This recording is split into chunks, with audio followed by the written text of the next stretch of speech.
I got my co-host Kyle. Say what's up. What's happening, y'all?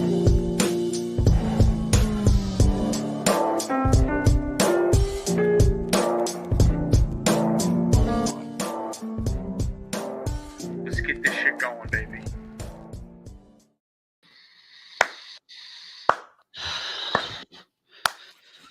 Driving down the interstate, running 30 minutes late. I've gone fishing, bro. I've gone fishing. It's that time of the year. I've gone fishing. It's nothing out there. No, bro, listen, I just need something to fill the time, bro. I got nothing to do. There's nothing in the water. Right, I'm fishing with no bait, no fish, no water. I'm fishing with no pond. Bro's got a stick with some rope attached to it. Oh my God. F in the chat. What's going on, y'all? It's another day on the Day One podcast. I'm your co-host, Anthony. I got my co-host, Kyle. Say what's up. It's a beautiful day, isn't it? It's a day. I don't know if I'd go as far to say it's beautiful, but it is certainly a day. We got a lot to talk about tonight. But before we get into it, drop a like, hit the subscribe button. We're dropping content every single day. We're in the heart of the NFL playoffs. Tap in. All-star break about to come for the NBA, and then playoffs. Tap in. Now's the time of any time of the year other than maybe Red October, because we all on cloud nine when it's Red October.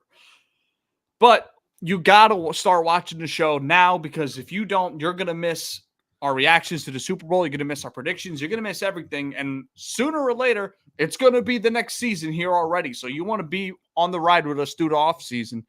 So yes, make sure you like, comment, subscribe, turn the noties on, do all that stuff. Yeah. So with that being said, let's not waste any time because we got a lot to talk about. I got a lot to talk about. Let's hop in. Yeah, bro. So wild card weekend was wrapped up on Monday night in beautiful fashion, might I say.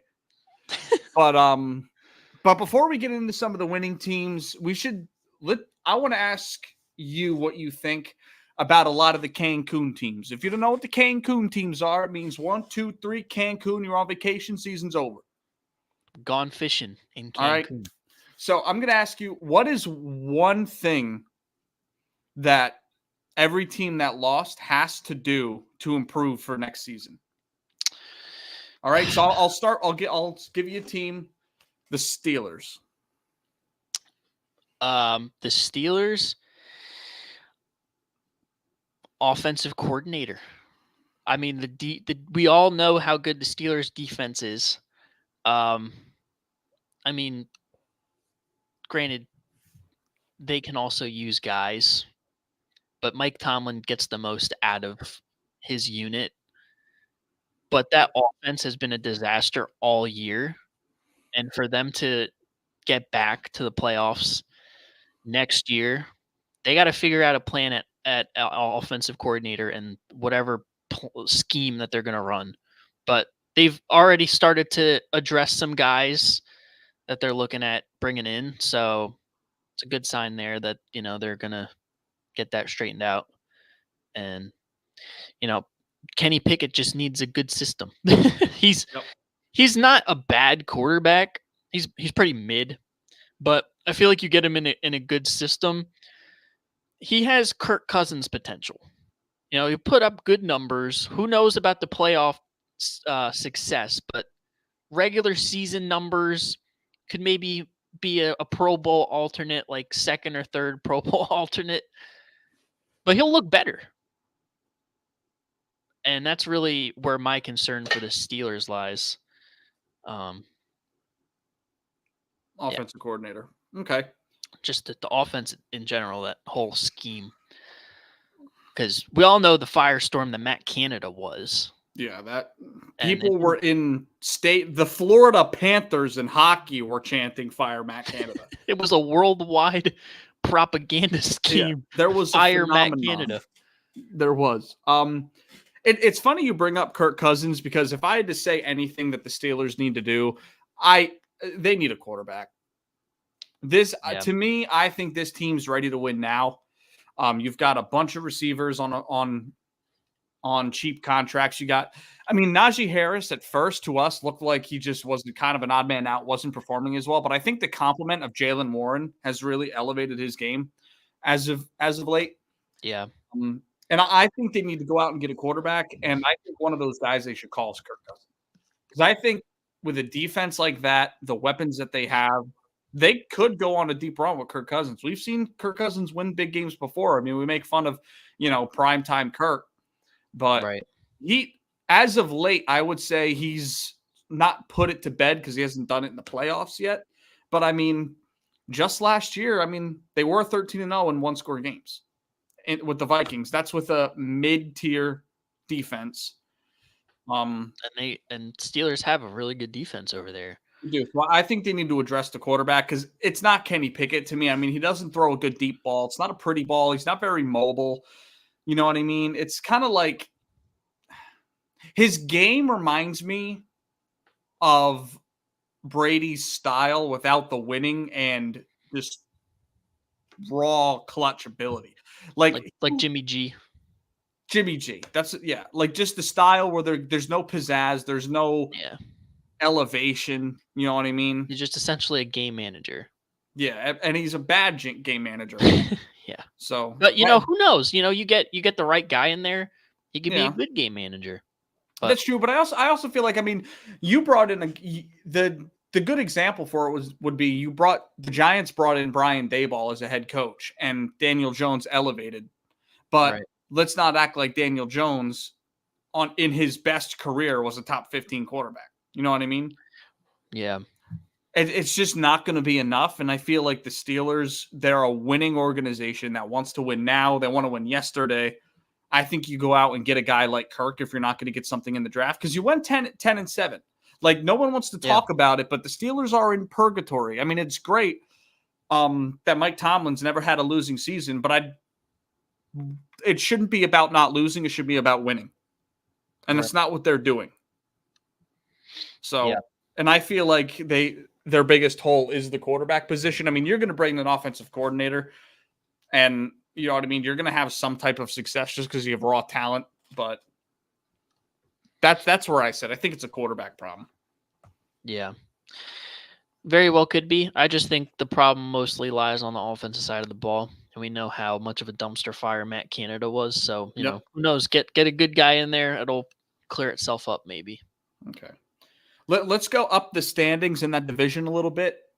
What about the Cleveland Browns? I mean, I don't know, bro. I mean, they just like the Linsanity run was over. I think health is a huge part for the Cleveland Browns. It's phenomenal that they got to this point. Hosted a home playoff game. Actually, no, they were on the road. My bad.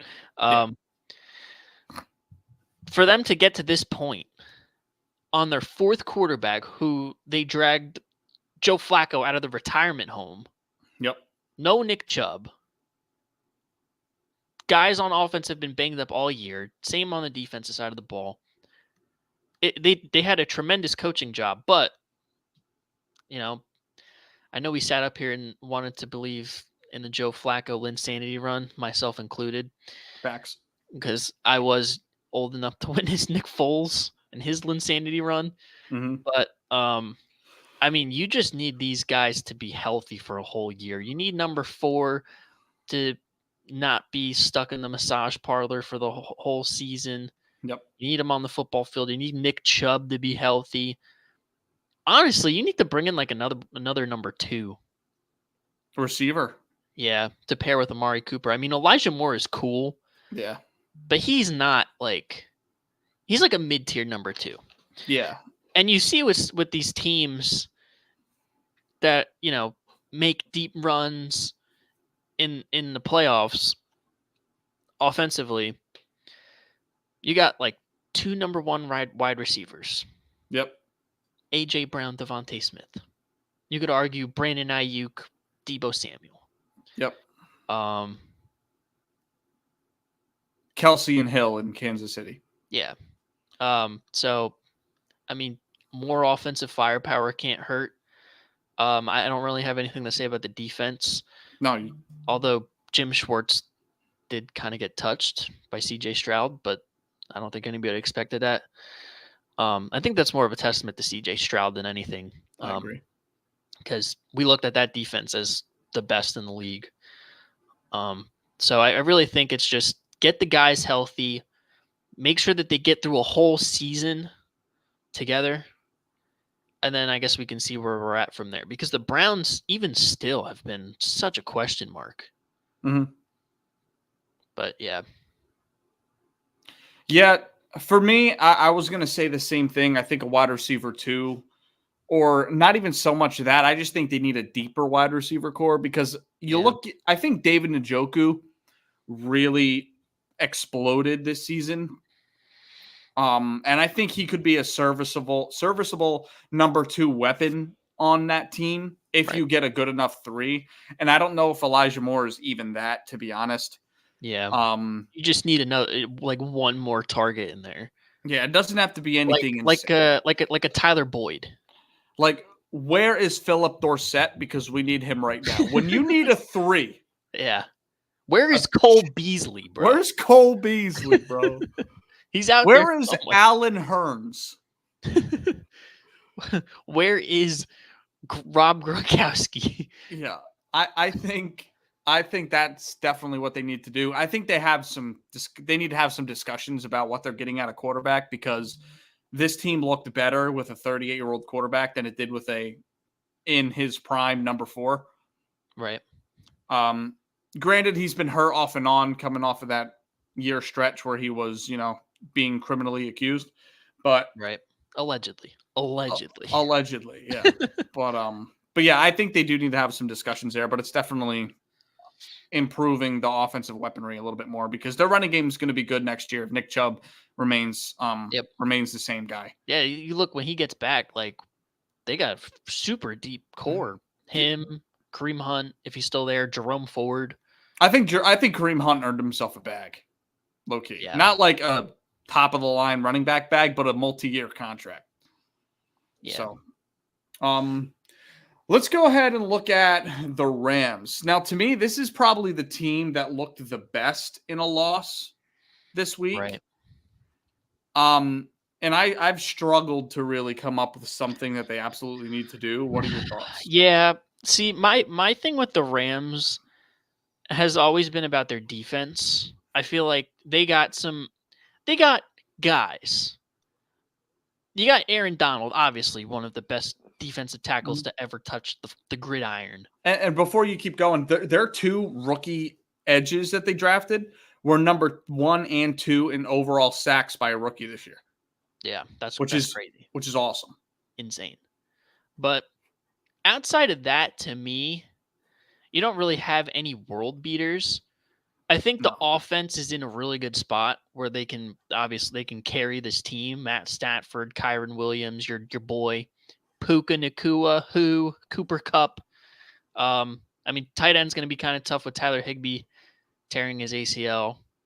Mm-hmm. But for me, you can fill the tight end gap relatively easy. Yeah. There's guys out there you can grab, but I just feel like defensively they need to get some guys. Yeah. Particularly the second level, the secondary. Yep. Akila Witherspoon, cool. Taylor Rapp, cool. It doesn't move the needle for me, and that was the difference in this game. Yeah, I agree, and I think we should give love to John Johnson III. I think he had a really underrated season at the safety position, especially with how that defense ended up. What it ended up becoming towards the end of the year. It wasn't a top 5 defense by any means, but you have one Pro Bowl guy, all pro in Aaron Donald, and that's basically it. So you got to Yeah. give love to a guy there. But I definitely think they need to add something on the back end, maybe get a corner, because Akello Witherspoon had an incredible season for a corner in this league. For him. For him, and it was a really, really good year all around, but I don't know if you expect that to stay the same. Maybe he's on the Right. Travarius Ward arc where he just all of a sudden becomes a guy at some point, but we'll see. Yeah. But I definitely you need more firepower back there, and then they'll Yeah. really, really kick it up a notch. If Yeah. Aaron Donald retires, then I don't think he will, especially with how the back half of the season went. I their expect him to offense be to me back. is set. Their offense, I wouldn't change a damn thing about their offense. Yeah, I mean maybe wide receiver 3, but again, you DeMarcus have Robinson's good. Tutu Atwell, And DeMarcus Robinson, depending on what you want to do. Yeah. I mean, yeah, you're right. The offense is set, but defensively, you need a couple playmakers back there, and then you look at the Rams as a top team in the NFC again. Yeah, I completely How about agree. that turnaround? Shout out the Rams. I've been trying to tell y'all. They mortgaged the farm for the Super Bowl 2 years ago. Yep. And we thought that they were going to be cooked for the next 5 years, and here they are. That's how crazy. That's how fast things in the NFL flip. Facts. I couldn't agree more. What about the Miami Dolphins? That's a hard one because to me the Miami Dolphins have always been frauds. Yeah. I mean, you look to probably the defensive side of the ball. Not that they don't have talent, they do, but I mean, probably the safeties. If I had to take a stab, I mean, I don't know. They need a new quarterback. I don't know. I mean, you can't upgrade over it like that. And I know we sit here and like we poke fun at Dak and we poke fun at Tua and guys on that level, but right. I mean, you can't upgrade from Tua in all seriousness. But they are good to really good quarterbacks. And it's very hard to upgrade on a guy like that. If it's me, they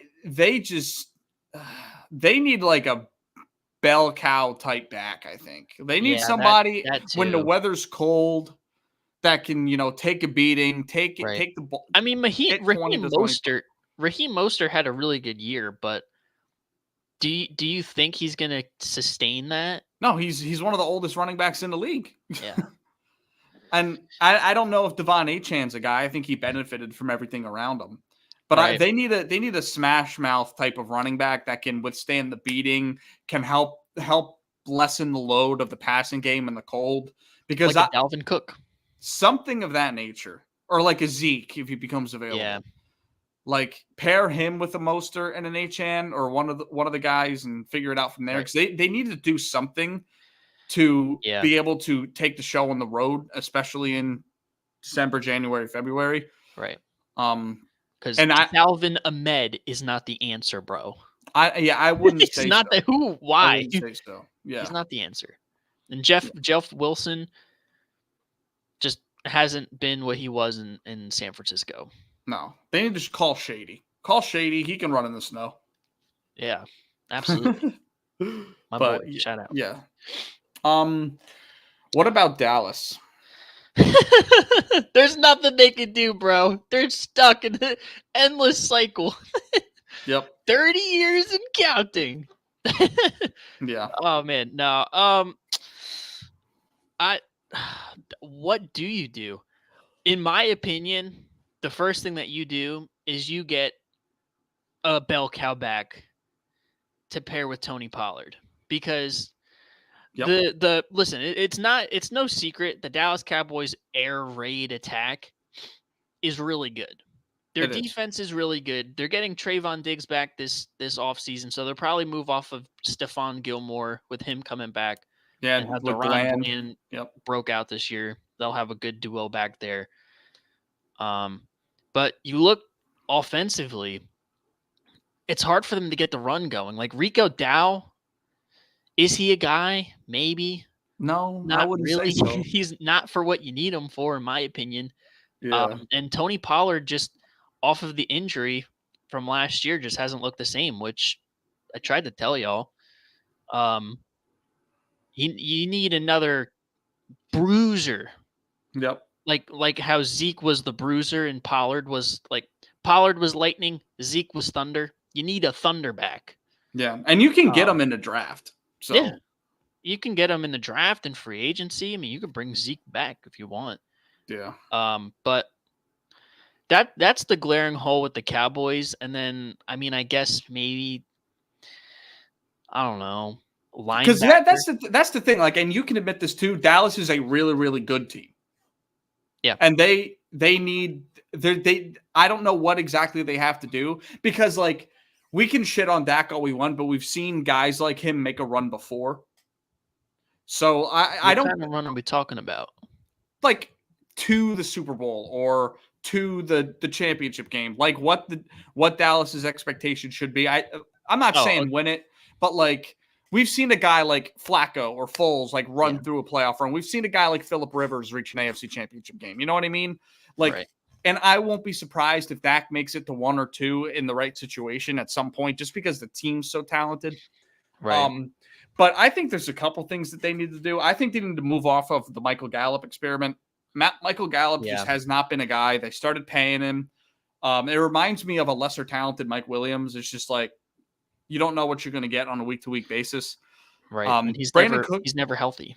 He's not. And Brandon Cooks coming into that team and the breakout of Jake Ferguson, try to tell y'all. That's a big thing. Yeah. Jalen Tolbert. Yeah. Jalen Tolbert. Like they have some guys. But I think they need another guy in there outside of Gallup, because I feel like they're banking on his potential too much, and it's taking away key targets from guys that could really make a difference on the team. Right. And I also agree with they need a power back, definitely. Yeah. And to me, they also need a power linebacker. Like Leighton Vander Esch is cool. He But hasn't been outside good of since him, his rookie year. Like, I'm not even Micah Parsons, because Micah Parsons isn't really. no, He's more of an he's an edge guy. edge. He's an edge. But you need like a linebacker. Yeah. Like I can't think of the guy's name, but number 14, he's more of a box safety. Yeah. Who they have at linebacker, but he's undersized. Like you need another guy. Yeah, they need a in thumper. there. Whether that's at linebacker, or they get a big safety that can help in the run support and Well, that would stuff be over the him. middle. That would be him. Get a thumper linebacker. You can have him playing box safety. Yeah. I just can't. I can't think of his name. Is number 14. I know that. I just can't think of what his name is. Oh, Marquise Bell. I think that's his name. Marquise Blair. Yeah. Marquise Blair. Yeah. Yep. You need another linebacker on that defense, and I think then you're set, because Leighton Vander Esch is cool. Maybe a coverage linebacker like a Devin White. Yeah. I don't know. That's really the only hole that I could really pick on that defense, because D-line's good, secondary's great, although Donovan Wilson is kind of burnt toast at times. But yeah, I mean, yeah, really just get another linebacker in there for that defense. Yeah, and I do think if it's me, if I'm picking over linebacker or safety, I think they should go out and get an over the top type of safety, kind of like an Earl Thomas mold, that kind of style. Because the thing that's different between Stephon Gilmore and Deron Bland and Trayvon Diggs is Gilmore is a shutdown guy, and those guys are ball hawks. Like when you have two corners that are going to be going after the ball constantly, you're going to get beat a lot. So I feel like you need a sideline to sideline safety that can help take the pressure off of those guys.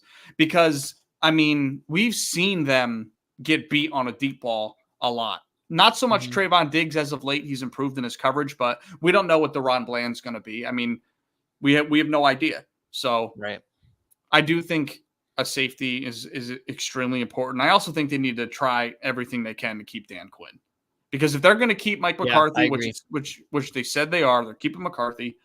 They need to keep that defensive coordinator in a spot. And honestly, like, again, another thing, we can shit on the Cowboys all we want, but Mike McCarthy's taken them to 3 straight 12-5 seasons. Let's not act like he's a bad coach. It's just Yeah, like, he's a great X's and O's guys, yeah, but it's just situationally, he's just not it. no, it's not. And we need to. And I feel like if it were any other year, but this one, because of the coaches that are available right now, we wouldn't be saying fire McCarthy. But like, I mean, with what you have available, I mean, it doesn't get much better at situational football than Mike Vrabel and or Bill Belichick. So And or Pete Carroll. Pete- Pete Carroll. I don't yeah, know. I think that I kind of I'd Run it look on out the for 1 that. yard line. I don't know about that, Chief. Yeah, But to piggyback off of your Dan Quinn propaganda, I do agree. I think he should stay. And what kind of baffles my mind is the Cowboys fans that, including Cole, shout out Cole, my Yeah. dog, that are saying we got to get rid of Dan Quinn. Why? He is the reason why. And then like, his defense is getting stale, and it's not. It's yeah, it's kind of getting, where the players aren't really buying in or whatever. How yeah, yeah. he's the reason why the Dallas defense is top 5 in the league. Yeah, and what made me just think of this too is bringing up Dan Quinn and how the defense has been stale. A lot of teams have been learning to run at Micah Parsons a lot, and it's been taking him out of games. I do think they need another edge rusher because, I mean, outside of him, they really don't have one. I mean, Right. Yeah. Dorrance Armstrong, are we going to rely on him to be Marcus Lawrence? Cool. Yeah, DeMarcus Lawrence at this point in his career, I'd bump inside and get another edge threat. Like, Yeah. But yeah, there's a lot of things that they could do. I don't really think any of them are a necessity other than fixing the running game. They're not. They're not necessities, but Yeah, they do those things, and Yeah. man, to me, the answer would have been fire McCarthy and go after one of the big fish, but it's not happening. So, yep. Mm-hmm. I wouldn't have even fired him anyway, because you look at the season that Dax had. Arguably, this is his best season of his career. Oh yeah, for And sure. it's because of Mike McCarthy. Mhm. So I wouldn't understand why you would get rid of a guy like that. It'd be more on Dan Quinn. But Dan Quinn is the reason why you guys have a really good defense. Yeah, His system just fits the players well. Yeah, and a lot of people are saying, like, well, Dan Quinn just got cooked by a first-time starting playoff quarterback. And it's yet, football. It happens. That's true. And also, the Packers have caught lightning in a bottle the last month. So, like, they've been humming. So, yep.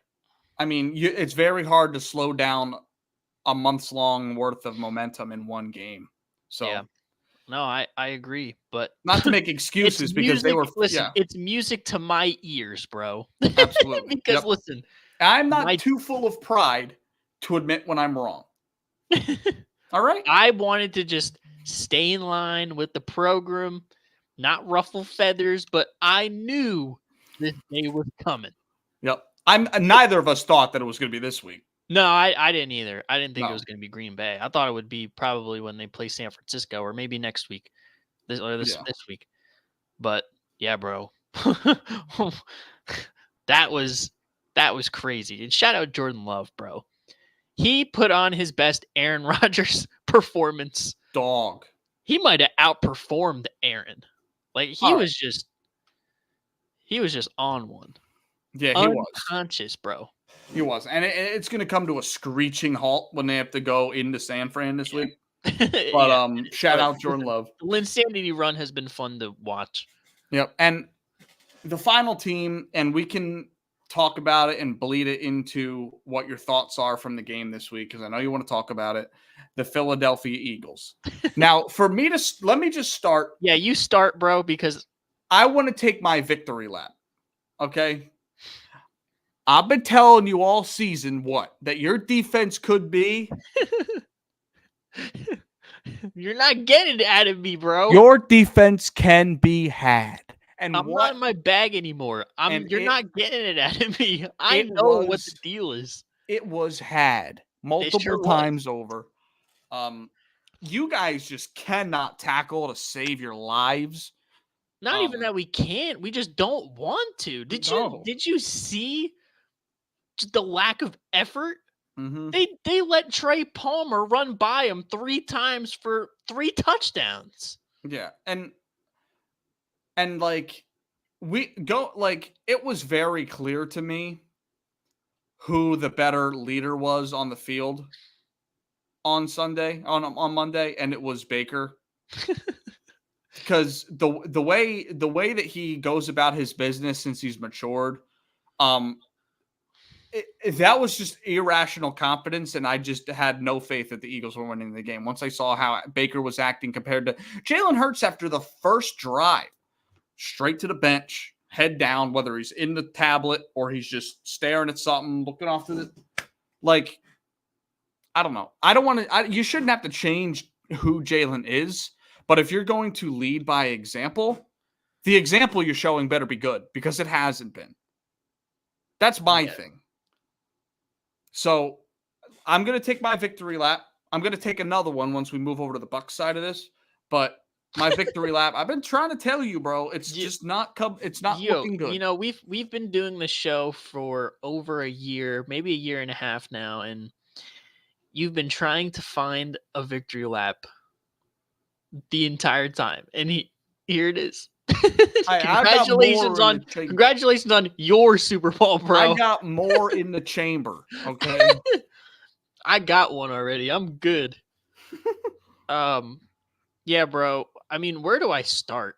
Like, this game was the biggest abomination of the sport that I've ever seen. Like, the lack of effort was off the charts. The tackling.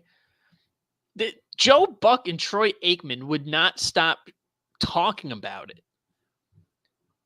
Like, when they by the second and third drive, when they're like, man, this is a real issue, and I hate to keep talking about it and I hate bringing it up, but it keeps happening.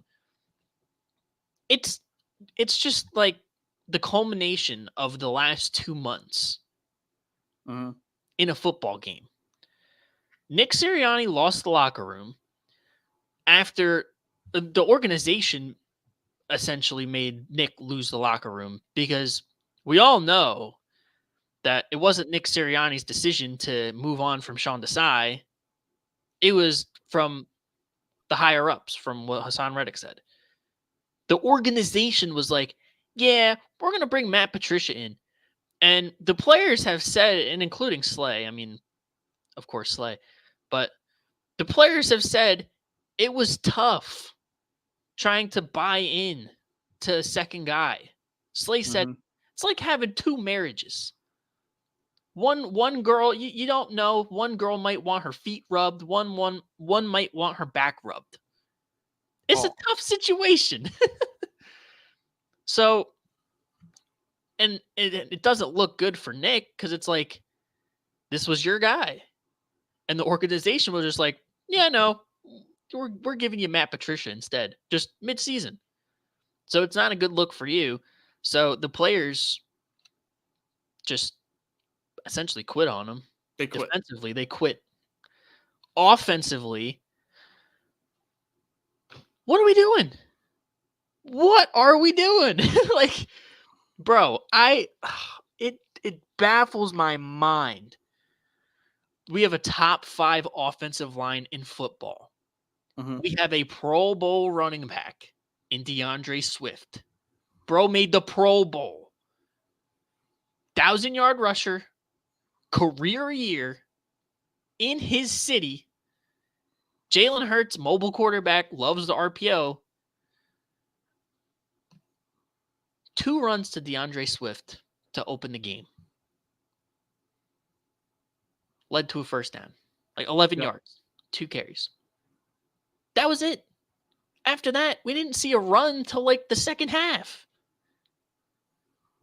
Like, there's so many issues with this team, bro.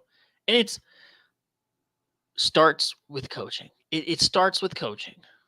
Like, I don't know what we're trying to do offensively. We know they're blitzing us. We know they're sending a 0 blitz. Why is there no crosser routes? Why are we not sitting guys in the middle of the field wide open? We did it once. And Devontae Smith almost ran it to the house. And we're just like, oh, okay, that's cool. We're just going to go back to fucking off. If I can see it, and I'm just a stupid fan, if I can see it, I know damn sure y'all can see it who are making millions of dollars and spending 12 to 15 hours a day on these game plans watching film. It's asinine. I mean, and now the narrative is, well, Jalen Hurts regressed. Jalen Hurts is not a guy. You know, we gave Dak all these, you know, we gave him all this heat for his shortcomings. We got to do the same for Jalen. That's a cheap narrative. It's a cheap narrative. If you watch those games schematically, and I'm not completely dismissing Jalen because I do think he has a hand in it. Oh, yeah. We know the report about him checking at the line. And the 3rd and 2, where it was just Dallas Goedert and Devontae Smith running parallel routes within like 2 yards of each other. Yep. Jalen checked to that. But how do they not know what route concept to run? That's on the coaches. Jalen Hurts doesn't make the route concepts. It's the coaches. Like, it's just so frustrating, bro. And it's a cheap narrative. It's on the coaches. Majority of the blame is 80-20 the coaches. Obviously, Jalen has a part in it. But it's on Nick Sirianni. It's on Brian Johnson. And now, it has to be on Nick Sirianni because it's his offense. Yeah. You know, he's said it. You know, you're blaming Brian Johnson? Blame me. It's my offense. Well, your offense sucks. Facts. It's predictable. It's very one-dimensional. You want to look like the fucking LA Chargers. We are not the Chargers, bro. No. I know we have 2 number 1 receivers, a top 5 tight end, and a top 5 quarterback. But we have the best offensive line in football and a Pro Bowl running back. What's the strength of this team? The offensive line. Mm-hmm. The running game. We have a dual threat quarterback and a Pro Bowl running back. And Jalen had 1 carry for 4 yards in that game too. Yeah. Can't have that. I mean, I'm all for having Jalen run a little bit less just to preserve himself. But yeah. Me too. 1 carry? Yeah. No, not good. And I guess I'll ask you, obviously you guys have a lot of problems. I think you need to strip your entire secondary down. You need to add linebackers. You need to figure out a Jason. Rebuild the whole defense, essentially. Basically, you're going to have to figure out what you're going to do at center. Even though you might have an idea, but I would bet Jason Kelsey's done. Yeah. But what do you think is the number one thing that you guys have to do in this offseason to get back to where you were? Because to me, I just feel like there's too many fires burning and not enough rain coming.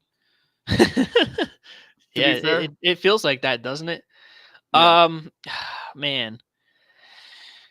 To be honest, I mean, we're having this discussion in Philly Mike's live.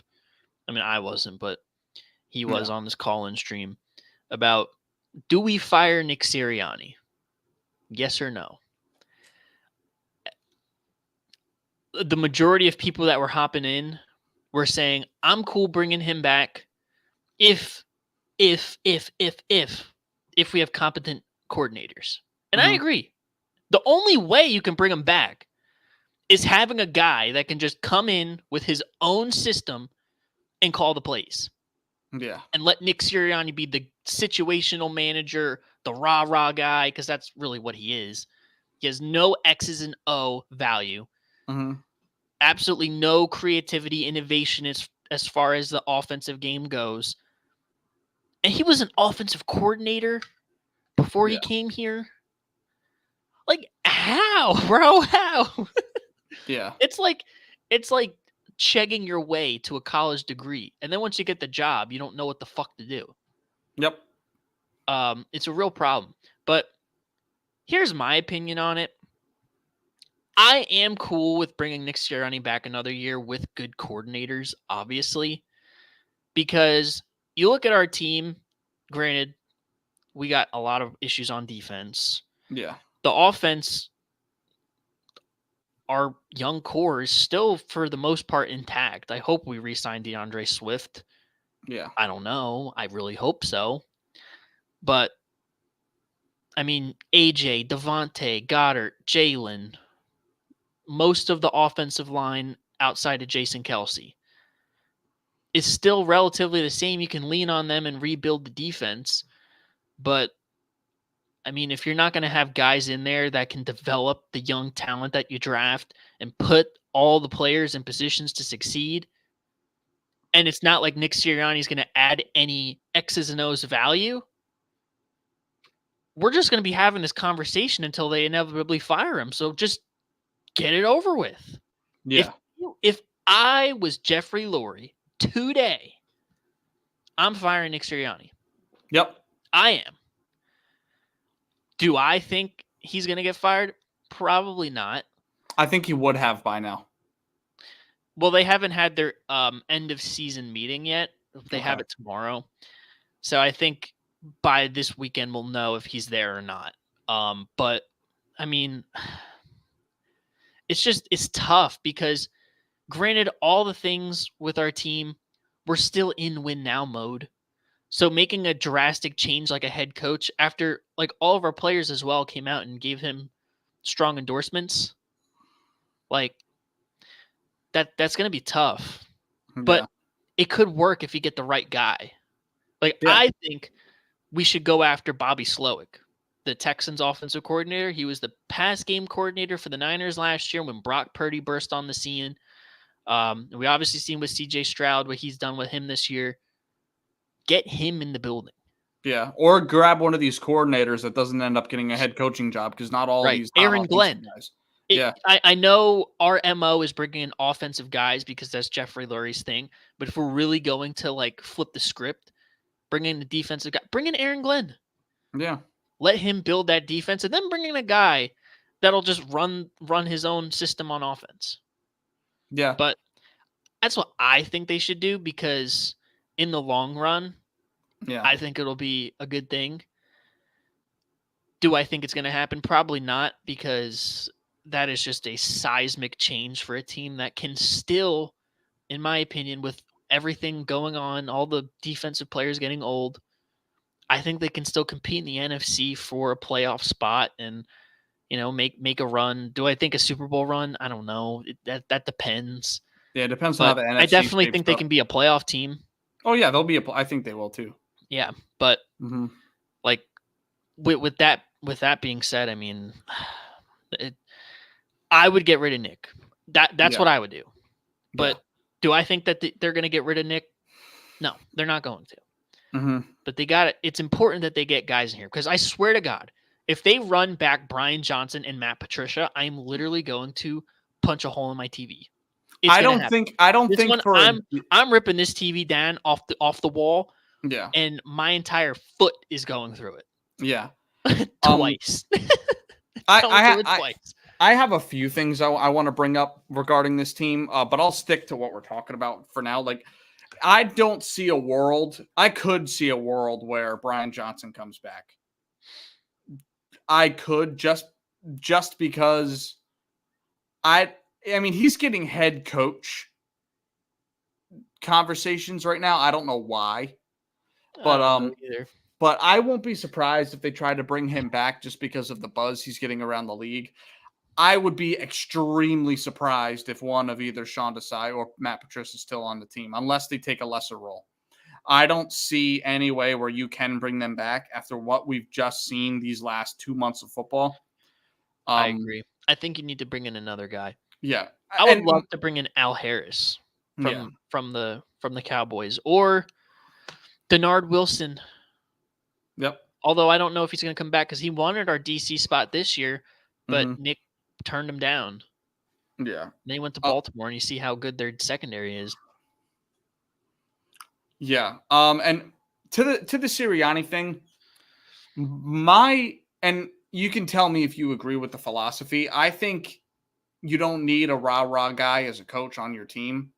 We've seen a guy like I mean, it's Bill Belichick, but we've seen a guy like Bill Belichick with how his coordinators run. They didn't have a rah-rah guy.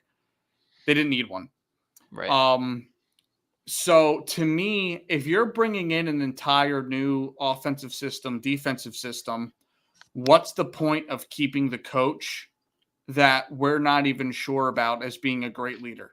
Because he's obnoxious in some aspects. He's talking his shit when he's up, and then he's trying to come up with a random metaphor to make everybody feel better when they lose. Like it's the same. I feel like it's the same thing every week, and it's just not enough to me. And the whole and I do feel like you guys have been playing to get to 3rd and 1 all year. Right. Like, I don't feel like there's ever effort to get a first down because you feel like you have one automatically as long as you get 9 yards. Well, I mean, essentially we do. Yeah, and 92% of the and time. I believe that the play is going to be banned this offseason. I don't feel like it should because it's, you know what I mean? It's a football play. Yeah, it's a football play. I mean, what different is it than Tyreek running like a 10-step in? It's an automatic, 50-yarder every time because the dude just unbelievable after the catch. Like there's certain things the teams do that they're elite at. And that's one of them for us. Yeah, but the play isn't the problem. It's the mindset surrounding the play that you guys don't need a full 10 yards to get a first down. Right. And I don't feel like that's the correct way to go about it. And if that's taken away, what do you have right now? 4 verticals, curl flats, that barely work because they're predictable. Jailbreak wide receiver screens for Kenneth Gainwell with Devontae Smith as a lead blocker. And quarterback draw and inside zone. That's the whole Eagles playbook right now. That's it. I, as a stupid fan, can tell you what our entire playbook is. Come on, bro. What are we talking about? Yeah, like, so to me, we need some creativity. Yeah, and you can tell me if you agree. Like, I don't feel it because like Nick Sirianni going or not, either way, Jalen's going to have to learn a whole new system anyways. And to me, that's the biggest thing because they're starting to do this shit that happens to these quarterbacks that never become anything. They're constantly switching the coordinators or coaches. You're going to be switching the entire system anyways, so you might as well clean house. That's how I feel. Yeah, I agree, bro. Yeah. Like you might as well just pull the Band-Aid off now because we're going to be in the same cycle.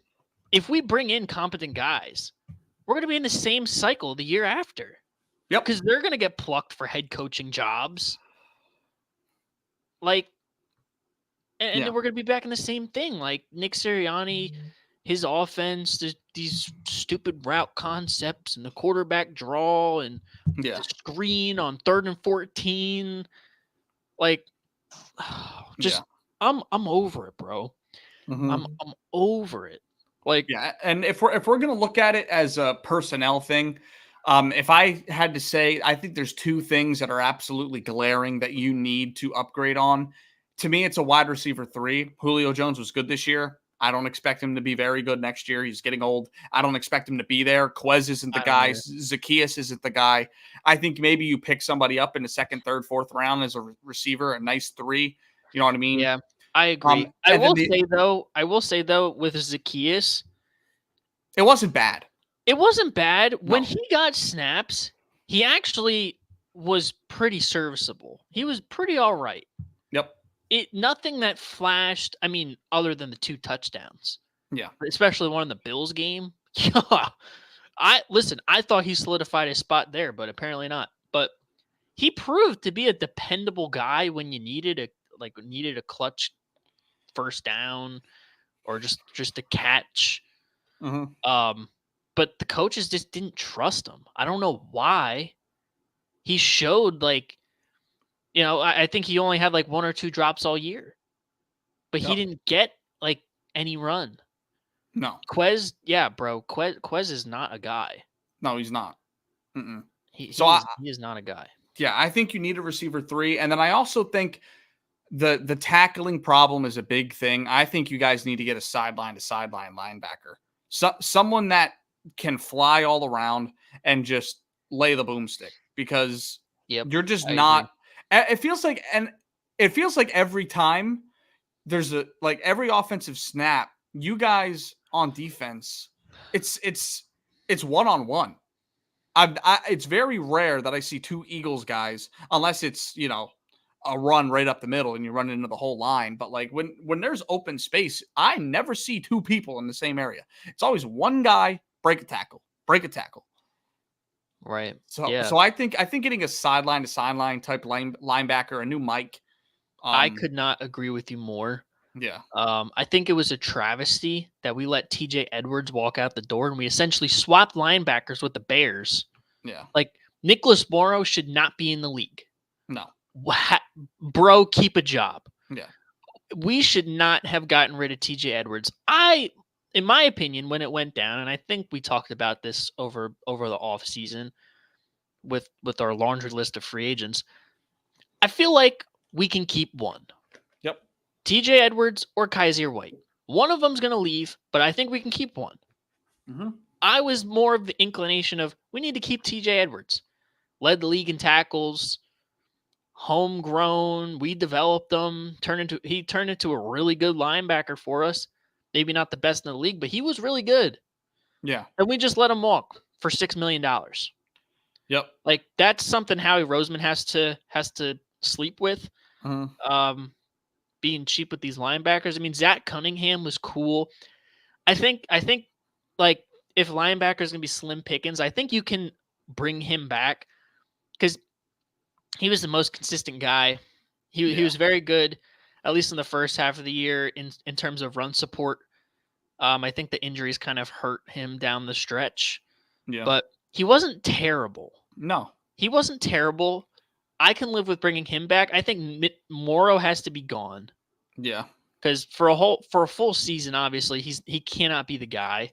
No. I know I ranted and raved about him when, week 4, week 5, when he was balling out, but that was just a small stretch. After that, Mm-hmm. I mean, he was just mid.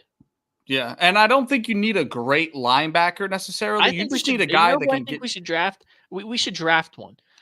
Jeremiah Trotter Jr. Bring Trot home. Mm-hmm. Bring Trot home. Yeah, and if you don't with Nakobe Dean, mm-hmm. we will be set. And well, the problem with Nakobe Dean is he needs to be healthy. Yeah.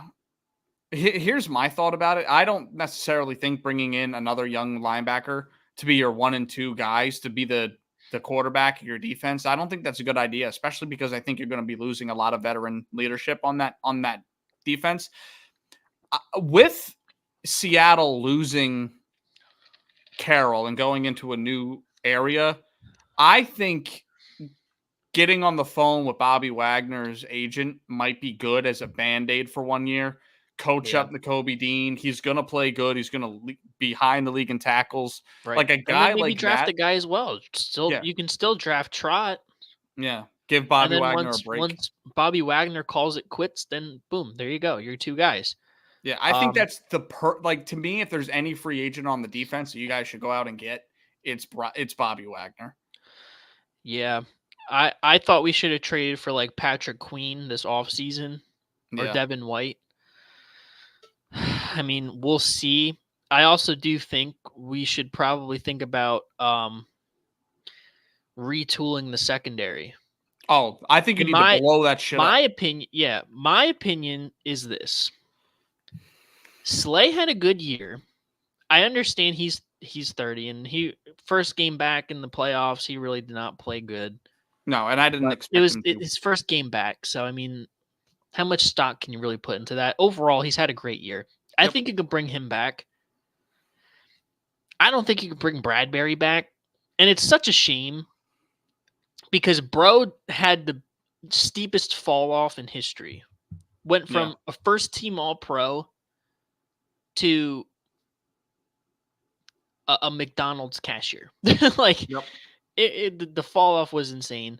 And we got money tied up into him, so it's going to be tough. If we want to take the dead cap, Howie Roseman can make that work. If we want to trade with somebody, I don't know who would trade for James Bradbury at this point, but I think Avonte Maddox is going to be an interesting one. I'm not sure what his MO is going to be. I mean, I think you move on from him. Yep. He's never healthy. Yeah. Never healthy. When he's on the field, he's great. Don't get me wrong. He's one of the, when healthy, he's one of the better slot corners in the league. He's just never healthy. No. So you need to get guys in here. I mean, you got Keely Ringo. I think he has some potential. Eli Ricks also, I feel like he has potential. They're very raw guys, but you need coaches that are going to coach these guys and develop them. That's the problem. Yep. Isaiah Rodgers coming in is going to be very interesting. I'm pretty excited about that because I think he slides into the two. Dog. Yeah. Yeah, Isaiah Rodgers is a dog. Reminds me of like when we brought Steven Nelson in. Yeah. Before Bradbury. It could be something like that, but Rodgers a little younger, a little better. Mm-hmm. And as far as safety goes, I think you run back Reed and Byard. Maybe get some more depth there though, because draft one late. One guy goes down. We're razor thin as it is. Yeah. And who knows, Sidney Brown might not be back for the beginning of next season. You're gonna have to address it. Justin Evans is on a milk carton all season after the first 2 weeks. Mm-hmm. But I mean, Reed's come on very, very well. He's one of the most consistent guys on our defense. It's a problem that he's leading the league, leading our team in tackles. But I think you can get away with running it with him and Byard. You just gotta get a coordinator worth of shit. Yep. Like, hear me out. I know this might not be realistic given the philosophy of Nick. I'm talking if Nick Sirianni's still here. We know Nick Sirianni's philosophy on defense is limit the big plays, don't give up the big plays, keep everything in front. That's the Fangio defense. That's the we can be had defense. Yep. I think you need to bring in a different mindset. Bring in a Wink Martindale, a Winky Dink. Bring in, I think Leslie Frazier and Ron Rivera would be great guys to bring in. It's different schemes, very experienced guys. They can build the staffs out, and they can bring in great positional coaches. And I think the defense will be better with them. Yeah. It can't get much worse. We've said that. I don't know. Like, you guys might very well have been. I would not be surprised if it did at this point. Over the last 2 months, you guys very well might be the worst defense in football. We are. By the numbers, we are. We absolutely are. We are like 30th and worst in like every single category in the last 2 months. It is asinine. Yeah. Like, man, listen, this collapse is going to be studied in history books. Yep. For years to come. Like, yeah. I don't know, bro. We ended Jason Kelsey's career. We broke up the big three. Yep. I mean, at least BG wants to come back for a year for his farewell tour. I would love to have all three of them back one more year, but I think Kels retires. I think Fletcher Cox is out of here. He called one of the beat reporters a clown, so he's out of here. And BG said he wants an organizational role after next year. So I think he's the only old head that's going to be here. And even Jordan Davis alluded to Fletcher Cox not being here. So yeah. But yeah, dude, a lot of decisions to be made. Let's move to a lighter note. So there's a lot of young quarterbacks moving on into the divisional round. A lot of shockers, 3 especially, and I'm curious what your thoughts are. So, CJ Stroud, Jordan Love, Baker Mayfield. CJ Stroud being the young rookie. Rookies have never led a team to a Super Bowl. Baker's been quit on more times than we can count. Jordan Love has pressure from 30 years of elite quarterback play behind him. And none of these guys may make a run, but I'm curious as to what team and their quarterback can make a run, win this weekend, and play for potentially a chance of getting to the Super Bowl. Which of those three? Honestly, I think the one with the best chance is Baker Mayfield, just given the opponent. I understand the Baker Mayfield propaganda, and you are just absolutely glazing my take right now. But I mean, you look, Detroit's a great opponent, but I just don't know if I have faith in Jordan Love against the 1-seeded Niners on the road. And I'm not that I don't have faith in CJ Stroud, because I think he made all of us believers after this past week. Yep. But going into Baltimore, they're well rested. They got a ferocious defense. They got Lamar Jackson, who's probably going to be MVP. That's a tall task for a rookie. Yeah. But for Baker Mayfield and the Bucks, also a tall task. I will say, Detroit, listen, they've turned into the villains. Yeah. They really have. They've turned into like the 2009 New Orleans Saints. The Bounty Gate. Yep. But again, they're a team that doesn't have a lot of experience in the playoffs. They're kind of going as they go. Todd Bowles and that coaching staff, they know the ropes. It's a pretty underrated defense. And who knows? Mm-hmm. You know, they might be able to outcoach Dan Campbell and his guys. Yeah. So I think when you look at it from that sense, it's going to be hard for DeMeco Ryans to outcoach Harbaugh. Yeah. And it's going to be next to impossible to outcoach Kyle Shanahan. Mm-hmm. But you know, I really do think this Bucs squad has the best chance to make a run out of those three teams. Yeah. I'm extremely happy you said that. I genuinely thought you were going to go with CJ Stroud. I'm going with Baker too. And again, let me have my victory lap here. Okay. Fuck your victory. You got one, bro. That's all you get. Let me just have this one, because this one this is a special place in my heart. Okay. So all year, you've been glazing them all year. That's right. All year, I've been saying Baker's playing like a top 10 quarterback. Baker's playing like a top 10 quarterback. He's limiting turnovers. He's matured. He's got great offensive pieces around him. The defense is clicking. It's not much different from the Super Bowl team with Tom Brady. And to be fair, Baker's playing better this year than Tom Brady did in his last year. He just is. 9-8 compared to 8-9. Baker moved on to the next round against, a team that they were an underdog against. Don't know how. Yeah, won at home against an NFC East team, whereas Tom Brady lost. Again, Tom Brady's 45. It's a bad comparison, but it's just facts. Baker is giving them better quarterbacking than what Tom Brady was last year. Everybody is hyped for Baker in that locker room. Todd Bowles is not getting enough credit for what he's doing with this team. You know what I mean? They and I feel like a stigma has been surrounded by Todd Bowles ever since he was the Jets coach. But everyone goes to die in New York. We know this. Right. I definitely feel like he's rebuilt his stature in the league, being the defensive coordinator for Tampa, to finally step up into that head coaching role. Right. They're clicking. They are clicking. The wide receiver, like the offense, reminds me a lot of what San Fran does, in where it's a lot of limit the deep ball, make Baker's decisions for him pre-snap, and let your offensive stars make plays with the ball in their hands. They had 250 yards after the catch in this game. Yeah, it was crazy. Yeah, and they're clicking. Putrid, may I say?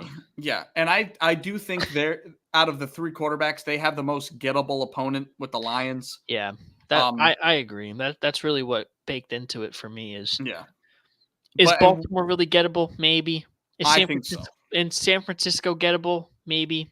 But Yeah. Detroit, who knows? Yeah. Yeah. So, I mean, we have yet to see, but yeah, I definitely think Baker has the best chance. Dude, Baker Mayfield in an NFC championship game, bro, what are we even doing? That's elite. That is awesome.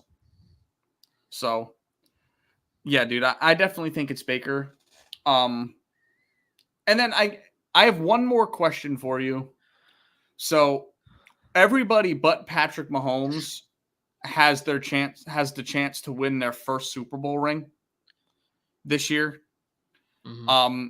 What quarterback remaining in the playoffs has the most to gain from a Super Bowl win, including Patrick Mahomes? That's a good question. So I haven't really thought about it like that. But now that you say it, I'm gonna say Lamar Jackson. Okay. You look at his resume. He's got the MVP. He's a Pro Bowler. Obviously, he's got some great stats. But you think about these guys like Mahomes, Lamar, in the conversation of Brady, Peyton Manning, Eli, Drew Brees. What's the next step? Win a Super Bowl. Mm-hmm. I think for Lamar Jackson, that'll do a hell of a lot for his legacy if he wins a Super Bowl this year, given that the 1 seed, the team that they have, the most weapons that he has, and they're getting Mark Andrews back. Yep. So I think for him and for John Harbaugh as well, I think them getting a Super Bowl done is going to do a lot in the legacy game. Yeah, for sure. And would you also say that because he has the most to gain, he's probably also the most pressured quarterback right now? 1-3. Probably, yeah, I would say so. Because again, like you say, 1-3. The playoff record is not that great. No, so the stats aren't great. Yeah, I know that's not great. So if he's able to, get the job done, we forget about that 1-3 start to his career. Yeah, I mean, we sit here and talk about how Dak hasn't made it out of the divisional round. Neither is Lamar. So, yeah. For me, I think it's a toss up between 3 guys who have the most to gain. It's between Mahomes, Purdy, and Stroud. Reason being, Stroud has an opportunity with how well he's playing, how much that team is clicking. I think they have a gettable opponent in Baltimore. You and I feel a little bit differently about them, but I to do something that has never been done, a rookie quarterback win a Super Bowl in his first year starting, that would be just insane. I don't think the league would let that happen. Think about the script, bro. They are not letting a rookie quarterback win the bowl. It's just not happening.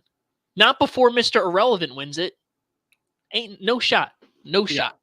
No shot. But at the same time, you got to think about the market of Houston. If they wanted to push anybody, he could be in that top 3 because I mean they're in a newer franchise that doesn't have a huge fan base. They're in a big city. CJ Stroud has grown in popularity all year. Rookie head coach. They're going to be getting awards. I think he has a lot to gain if he wins this Super Bowl now. And I mean, obviously everybody does. You know what I mean? And then obviously Purdy, he gets to prove all the doubters wrong, basically. That, you know what I mean? Continues to shut me up, that's for sure. Like if he wins the Super Bowl, we can't sit here and say it ain't him. We just can't. We just can't. I don't care what happens in the Super Bowl. We just can't. I might still sit up here and say it, but think about it. It's out of feelings. It's not facts because. Yeah, I mean, think about it. I mean, you look at the Ravens defense with Flacco. I mean, we give Flacco a shit ton of credit for winning that Super Bowl. Right. You know what I mean? So I feel like we'd have to do the same thing for Baker. I mean, for Purdy. And then, and then obviously, I think the person who has the most to gain is Mahomes. If Mahomes wins the Super Bowl this year, he'll have, through his first 6 seasons, he'll be tied with Brady going 14-3 in his first 6 seasons in the playoffs. He'll have 3 Super Bowls, 2 MVPs. It's just more propaganda towards the GOAT case. And to do it when he's at his most gettable right now, with that offensive core around him, you got a rookie wide receiver, an aging Kelsey. Like, they're going to retool this offseason. Yeah. To do it this year, it would just be insane. And I think the most pressured quarterback to me is Josh Allen, without a doubt. Yeah. I agree. He's going up against Mahomes for the third time in the playoffs. He's finally got him at home. Again, Mahomes is his most gettable. The AFC is wide open because the Ravens haven't proven that can make a run with Lamar. And then you got rookie quarterbacks. And so I think if Josh Allen doesn't get to the Super Bowl this year, when is he going to? You know what I mean? Right. Because Burrow's going to be back. CJ Stroud's not going anywhere. Mahomes is only going to elevate because they're going to retool everything around him. So what year is he going to do it? Coming back. Aaron Rodgers coming back. Let's not. Jets aren't making the playoffs. Let's just. I'm going to say that now. We're not making the playoffs. I'm not getting my hopes up. You're going to listen. You say that now, but once the season rolls around and that American flag video starts resurfacing to Aaron Rodgers, bro. Listen, one Jets drive in training camp. The hopium is going to be at an all-time high. Yeah, the one Jets drive film I'm going to be able to watch. Yeah, during training camp, maybe, but yeah, there is no year but this one to get it done if you're Josh Allen. So I think he's got the most pressure for sure. Yeah, I would agree with you there. Because you look at the team, we know the turbulence with Stephon Diggs. I feel like they're a team that's kind of aging. Yeah, so for sure. If there's any time to get it done, it is now. Yep. All right. So, yeah, I agree. So I think it's time that we should go ahead and look back at some of these games. We've touched on them a little bit, but hey, bro, the only home team to lose was Dallas. Funny enough, the best home team the last 2 years is the only team at home to lose. How about that? How about them Cowboys, Jerry? Yep. It is like poetry, bro. Once January was post Thanksgiving, listen, it was a leap year this year. It was a little bit late. Yep. But it still came. Yeah. The midnight struck. Dak turned into a pumpkin. Yeah. He turned into a pumpkin, and the Green Bay Packers knew every answer to the test. And I couldn't agree more. It was like cinema. You said this was one of those games that was an absolute motion picture. It was, but not for the reasons that you would say it's a motion picture. It was a motion picture. Yeah. You know what's weird to me? Why is it that offense can move the ball at will when they're down like that? Like, I just don't. I mean, Green Bay's probably taking their foot off the gas, but like, I'll tell you why. You just said it. The defense took their foot off the gas. It's garbage time. And what do the Dallas Cowboys care about most importantly at the end of the day? Stats. They care about stats. Look at this stat line. 403 yards, 3 touchdowns, 2 picks. You know what they're saying on Twitter? Oh, Dak Prescott had a really, really good game in a loss in the playoffs. No, he didn't. No, he didn't. Mm-mm. Yeah, no, he didn't. But but look at the stats. Threw for 400 yards and 3 touchdowns. Yeah.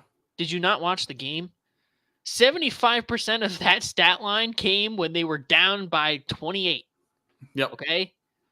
Mm-hmm. He did not do anything until the score was literally 48-10. Mm-hmm. Or 16, whatever it was. 48-16. Yeah. Yep. Yeah. I mean, Dak needs to be better, but I definitely think the defense let them down so badly in this game. You can't let a first-time playoff starting quarterback in your house just toss your sauce like that, bro. Bro had the muddy boots on the couch Facts. and stomped them into the fabric. Yep. So a couple things I want to ask, because I brought it up in the last show.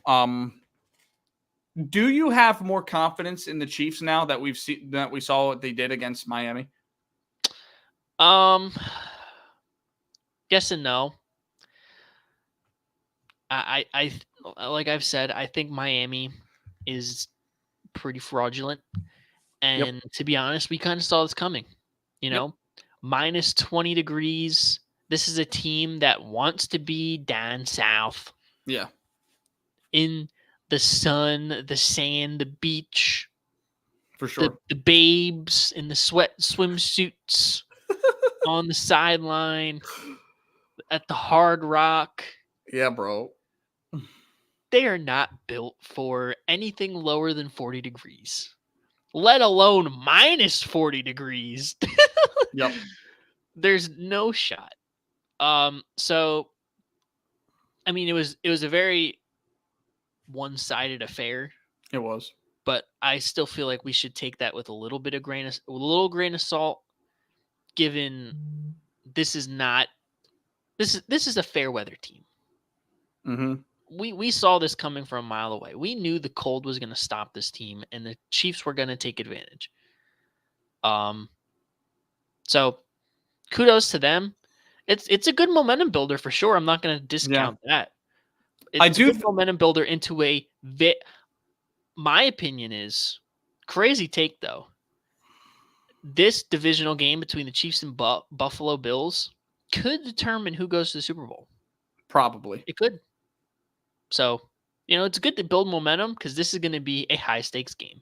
Yeah, it is. And I do think the week off in week 18 that Kelsey took was big for him coming out in this game. He had some drops. It was super cold, and he hasn't been dropping the ball all year, so I'm not really baking too much into that. But to have seven catches for 70-some yards, momentum builder. Rashee Rice in his first career playoff game was fucking awesome. The running game was running pretty well. Yeah. And Mahomes was doing Mahomes things in negative 20-degree weather, so I don't really worry about them going into Buffalo because of what they just experienced in Kansas City. Right. So, I definitely worry think about the Buffalo atmosphere, not so much the weather.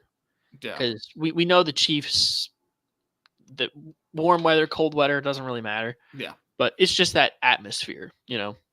And I do think Kansas City is going to be extremely motivated. They're underdogs. Mahomes is 8-1-1 against the spread in his career as an underdog.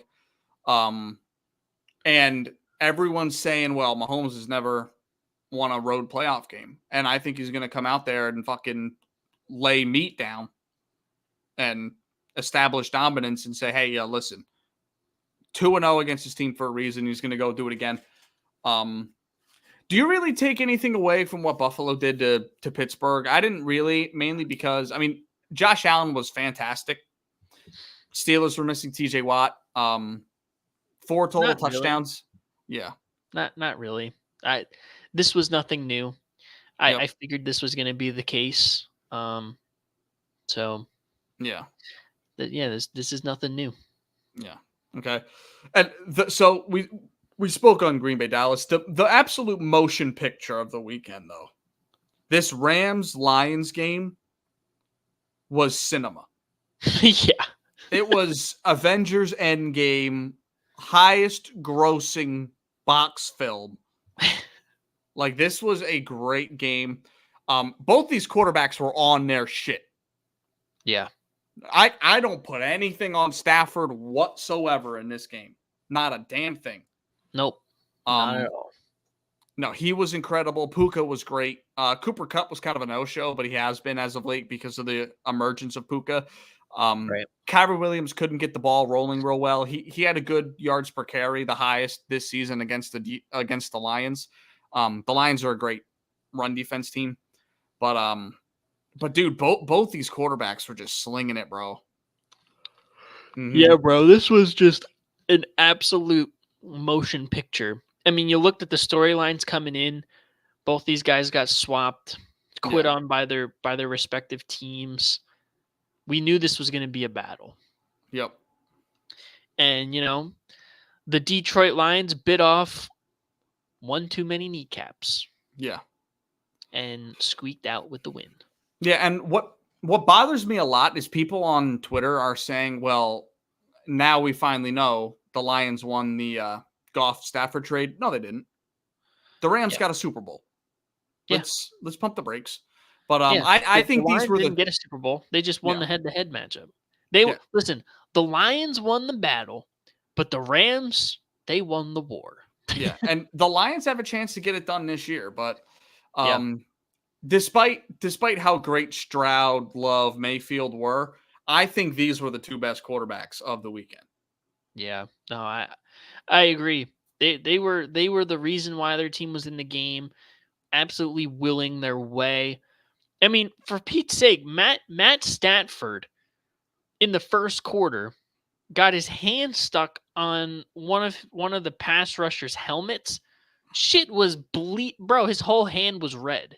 And after that, he proceeds to throw a dot for a touchdown to Puka. Yep. Like, you cannot tell me this man is not tough. He's still the toughest SOB. Tough shit. Yeah. Yeah, he's still a tough son of a bitch. It's just awesome to watch him play, and I think the Rams are going to be back next year. But yeah, we got to give credit to the Lions. I do think the difference in this game was the Lions were able to establish more of a run game. And I felt like that was a possibility coming in. They just have two great backs in the prime of their career. And everything was working. Amon-Ra St. Brown was great. Josh Reynolds had some awesome plays in this game. But yeah, dude, this game was an absolute motion picture. I can't wait to see what the Rams do going into next year and what the Lions continue to do this season. Yeah, no, I agree. Yeah. I don't mean to cut you off here, and I don't know how true this is, but this is from Dan Cilio. So take it with a grain of salt. Sure. The Eagles contacted Frank Reich, discussing not only the potential OC role, but also seeking his input to help Nick Sirianni in the front office in evaluating different coordinators. I think that's a good thing. I don't know if I would personally bring back Frank Reich. Yep. I mean, he has history with us. He won us the Super Bowl as an OC, but I don't know if our timeline is really retread coordinators that we have a history with. Yeah. Jeffrey Lurie isn't really that kind of guy. So I would feel more inclined for him giving his advice on how to pick the proper coordinators. Well, I don't know if you what track record does Frank Reich have as of late to show that he can evaluate any type of talent? That's my thing. Yeah. But I mean, as far as coordinators go, not players, because who knows about that. But I feel like X's and O's wise and bringing a different perspective and helping them figure out guys that can bring in a fresh set of eyes. It's a good thing. It's never a bad thing to have some help, Yeah, you ain't wrong. But yeah, dude, what an incredible weekend. Absolutely. A lot of blowouts, but they weren't like boring blowouts. You know what I mean? Like a lot of these. I mean, obviously you hated to watch Mayfield except for ours.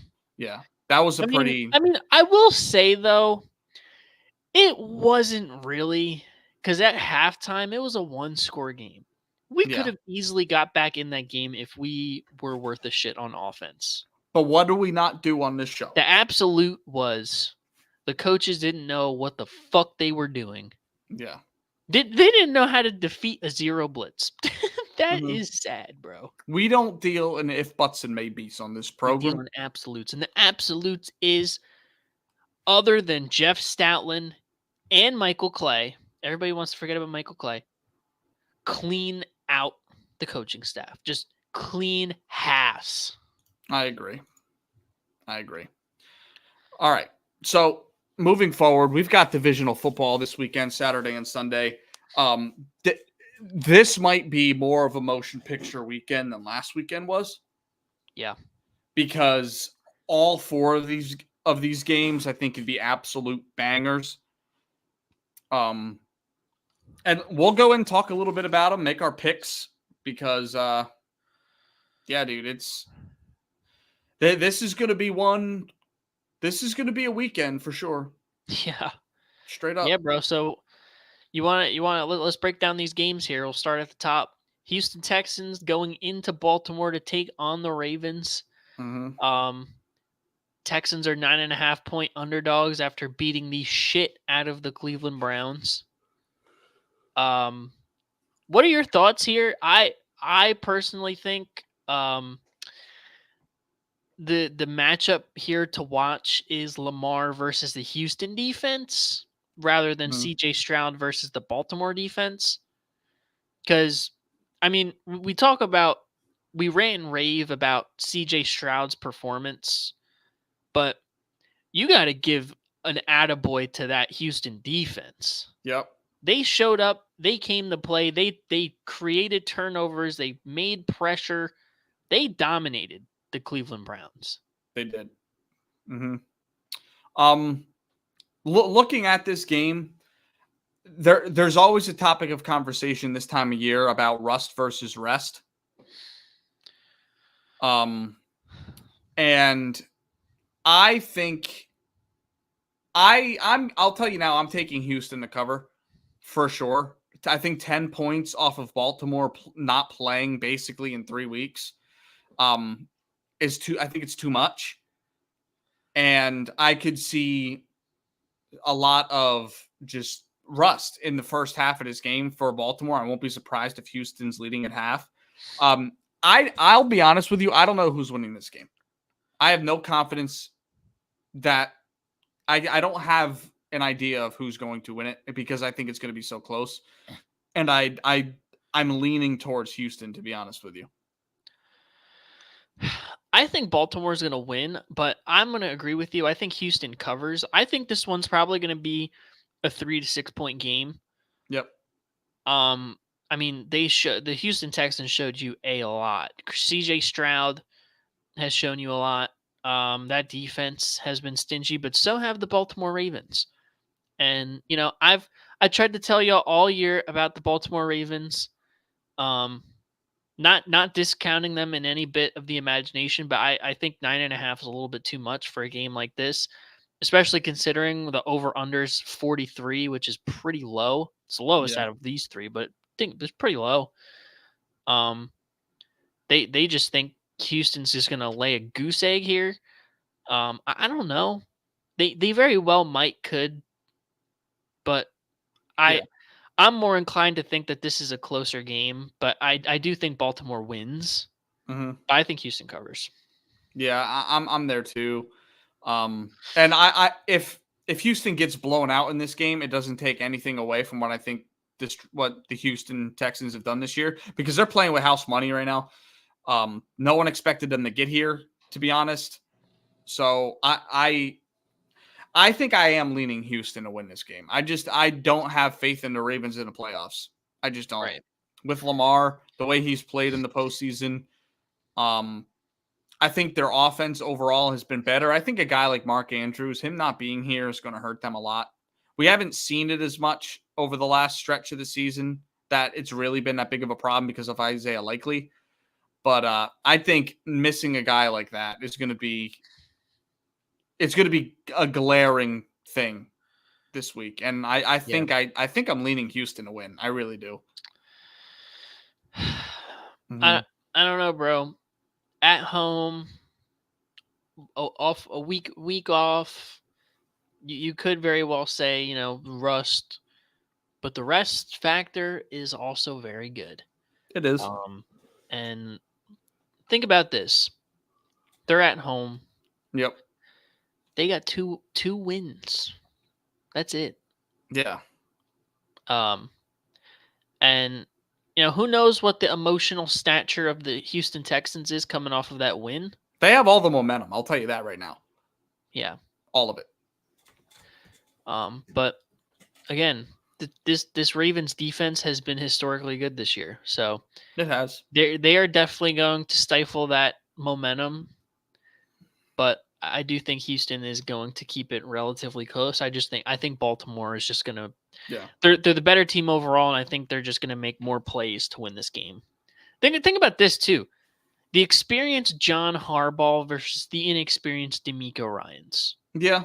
My thing is, that hasn't mattered at all this year. It just hasn't. Yeah, that is true. You know what I mean? That is Like also true. we've seen multiple times this year how Houston plays in a blowout, off of a blowout, in a close game, and they found ways to win a lot of games, and that lies directly on the coach and the quarterback.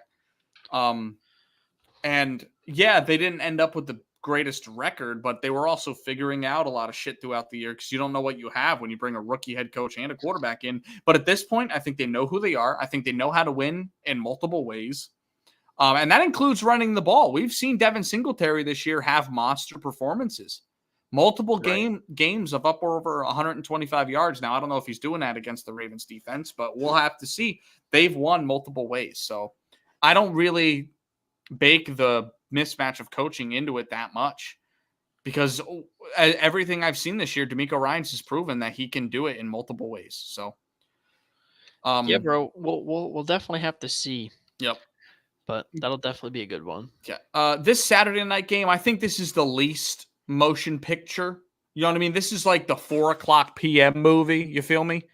Like no one's going there. Everyone's going to the movies 6, 7, 8 o'clock. So like this to me has the potential to be the least enjoyable game. Yeah. I'm taking San Fran to cover this. I am too.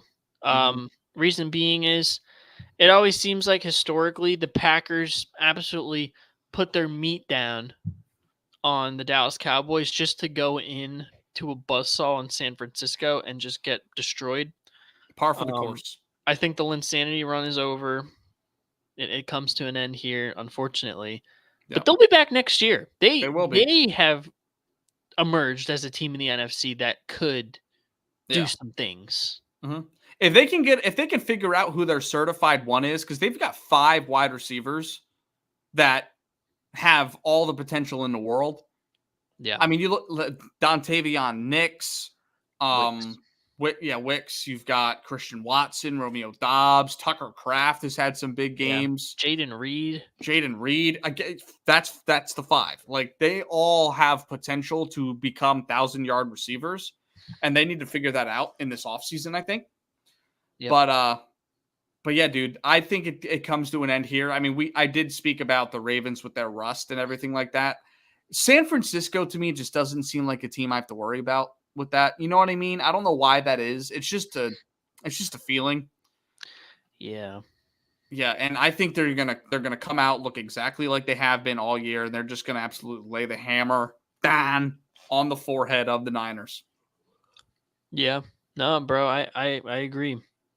That's not really much of a debate for me. Yeah. I think this is going to be a 20-pointer. Yeah, I think so too. But I do think the Packers have their guy moving forward, and we're going to see a lot of people saying, "Is Jordan Love is the guy after this game?" I think the answer is yes. I tried to tell y'all, give this man some time. I know we sat up here, well, not me, but we had the segment, "Is Jordan Love a guy?" You went through it. You said no. What I said is, give him some time. Yep. We know how it is with these first-year starters. Yep. And then after that, bro caught lightning in a bottle, and here we are. Yeah, I think he watched our show and was directly motivated by me. So I'll take the credit for Jordan Love's performance this season. I'll take the credit. Yeah. You'd give me that. I give you that. I am the sole reason the Green Bay Packers beat the Cowboys. Yep. You're welcome, Ty Schmidt. Yeah. You're welcome, Ty Schmidt. Shout out. All right. And then the Sunday slate is perfect. Yeah. These are the 2 best games of the week, and no question. I think you agree. Baker on the road against the Lions. These are my 2 darlings. Another Glaze Bowl. For Kyle here. The Lions are 6.5-point favorites at home in the Thunderdome. Yeah. This to me is the perfect line of the week. Yeah, bro. I don't know, because I can see the Lions taking care of business, but at the same time, I could see Baker Mayfield. Like, I'm not taking it off the table that he upsets them and beats them. with how they're playing, how the defense is clicking, the way the offense is moving, Rashad White has emerged. Yep. They're doing a lot of great things, but I do think this could end up being similar to what the Rams game was. It ends up being like a 3-point game, and the main difference is the Detroit running game versus Tampa's. I agree. Because I think they are similar teams. I think the Lions have had a lighter schedule, so the records are farther apart. But I'll tell you what, I'm taking the Bucs to cover. Yeah. You know what? I am going to as well, bro. There's something can't about go the against Baker magic right now. Yeah, bro. It's something about these two teams though. Yeah. That they're just the biggest wild card, and either one of them could win. Yep. It could go literally any way. Yeah. I think the Lions could blow them out, but I also think that it could be a close game. I don't know. Yeah. But I think the more likely outcome is that it is like a 3-point game. So I will take Tampa Bay there. Yeah, yeah. I think the biggest surprise would be is if Baker blows them out. That's the biggest surprise. Yeah. But yeah, dude, this game is going to be a motion picture. I'm going to be sitting back, meat in hand, from 3 p.m. till probably 10 p.m. And it's going to be a great night with the bottle of Jergens. Yeah, it's going to be a great night for me for sure. It's going to be a great night. Yes, absolutely. Cocoa butter, like all that stuff. It's going to be great. But God. I'm excited for that game. But yeah, Baker will cover. I don't know if they'll win. I have no idea. I'm not going to pick a winner in this game, to be honest. But right, I think Detroit gets it done. But okay, another nail biter. Yep. And then last game of the week, the motion picture of the weekend. This is the final act, one would say. In Buffalo, it's going to be cold. KC Buffalo is always a movie. Why is Buffalo favored? I think you look at what they've been able to do over the last 2 months, and like we say that Green Bay has been one of the hottest teams. Buffalo's been one of the hottest teams. After they changed to Joe Brady, they've also been one of the hottest teams in the NFL. Mm-hmm. Josh Allen has looked great. The defense is making plays. They should be a favorite, in my opinion. Mm-hmm. To me, at least just overall, I'm not shitting on Pat Mahomes and the Chiefs in the slightest, but the Bills have shown me more momentum than the Chiefs have. You know what I mean? I could agree with that. We know the Chiefs have had their issues, and it was a good game. It was a good step in the right direction. Very well needed against the Dolphins. But the Bills just being able to take care of wins, take care of teams, find ways to win, blow teams out. Like, they're winning games any way you can slice it at that point in the season. With the running game, with the pass, whatever it is. Yeah, they are complementing one with the other and vice versa. So that's the reason why they're favorite here, in my opinion. What's your pick? I'm going to take Buffalo to cover this here. You think they're going to beat them? I think the third time is the charm, bro. This, like you said, this is the most gettable team that Pat Mahomes has so far in his entire career. Mm-hmm. Buffalo's at home. They can get that young defense. I know they've had their number, but something's got to give at some point, and the Bills are just playing so good football right now. It's hard to bet against the Bills right now. Can Pat Mahomes make this happen? Yes. I definitely think that this is another coin flip game. Yep. But for me, the Bills have just been rolling. No one's been able to stop them. Yeah. Ever since they lost to the Eagles, no one could stop them.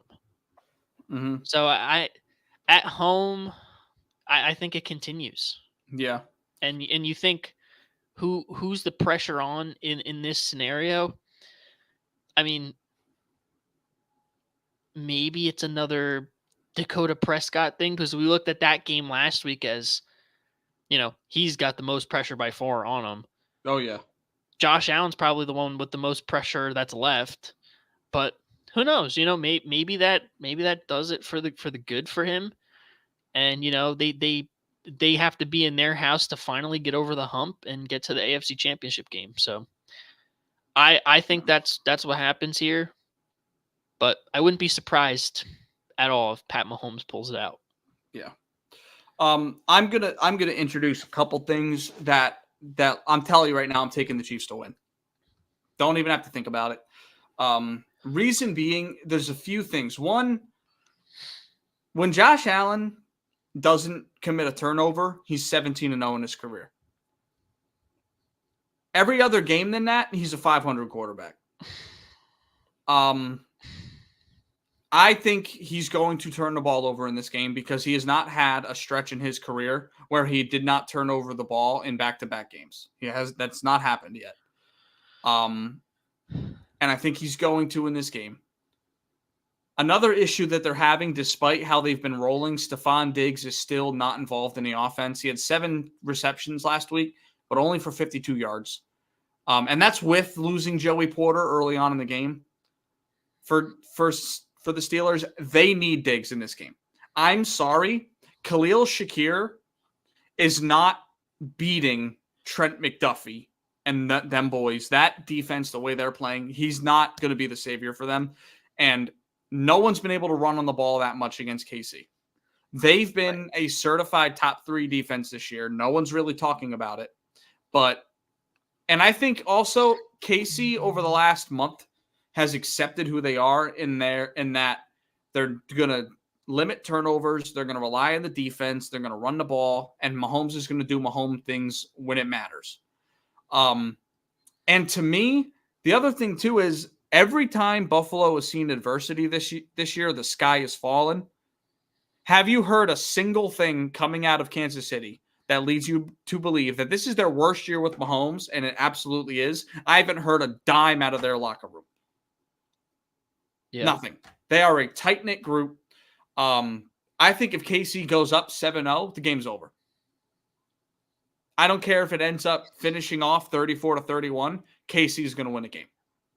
Because Buffalo has shown year in and year out that they cannot handle adversity well, and they're going up against their big brother.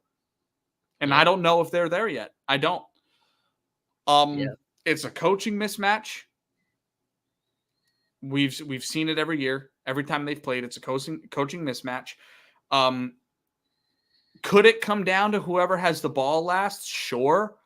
But I don't know how you think, but I trust Mahomes' offense against that Bills defense more than I trust Josh Allen against this Chiefs defense. Personally, if anyone can get it done in that last drive moment, I think it's going to be Mahomes. One, because I think he's a better quarterback, and I don't think Josh Allen has what it takes to do it against his defense. I don't. The Steelers without TJ Watt have been a bad football team over the years. They are a 75% winning team when TJ Watt plays. And I don't see a way that they can really win this game. I just don't. They have their number. They've had it. And the Bills haven't really done anything to upgrade other than get the running game going. But I don't know if you're going to be able to against this defense, truthfully, especially with how Kansas City the last 2 months has been able to control time of possession the way they have. It's going to be hard to get the ball it's going to be hard to run the ball if you're Buffalo. And when Josh Allen becomes Superman, more often than not, it comes with a lot of turnovers. And that's really where my head is leaning. I won't bet against Andy Reid and Patrick Mahomes in a game against the Bills because 2 times now in the playoffs, we've seen them get it done. So that's where my head's at with the whole thing. Yeah, bro. I mean, you make good points. Who knows? We'll have to see on Sunday when, foot touched the ground. Yep. But, this one could probably go either way. This one's probably going to overtime, if I had to guess. Okay. like it always does. And I guess if KC that's the case, then probably Kansas City pulls it out. But I feel like the Bills are due against their big brother. They're in their room. The big brother's got to come in their room. They're not going in the big brother's room.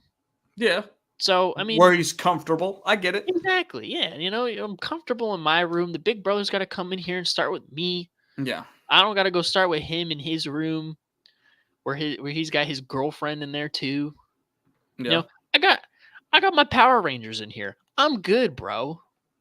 Yeah. I'm good. I feel that. But at the same time, like, I think Kansas City is going to be the most motivated because when they are given bulletin board material, they win. And Yeah. all week people are like, well, Patrick Mahomes has never won a road game. This is probably the time. And what do all-time greats do their entire career? They Prove the media wrong. motherfuckers wrong. That's what they do. Yeah. They stand on Yeah. business and they prove people wrong. And I think that's what Mahomes is going to do here. And I'm not saying it's going to happen, but I think we're taking a 1 week break from the AFC Invitational. I think he's going to see Houston in the AFC Championship game at home. That's where I sit. So, that could be the case, but the great thing about playoff football and football in general and sports in general, we won't know until the games are over. There are you games ain't to wrong. be played, and we will know when they are done. Yep. But so if you just had to spit it out, what's your AFC and NFC championship games? If it's me, Houston in Kansas City, and Tampa in San Fran. I guess mine would be Baltimore, Buffalo in Baltimore, and Detroit in San Fran. Okay. All right. And out of those, the 1 and 2 seeds all across the board, huh? Yeah. Typical. It always seems to work out that way, bro. Yeah. Yeah, you're not wrong. Again, still a lot of football to be played, a lot of games to watch. The weekend's going to be an absolute movie.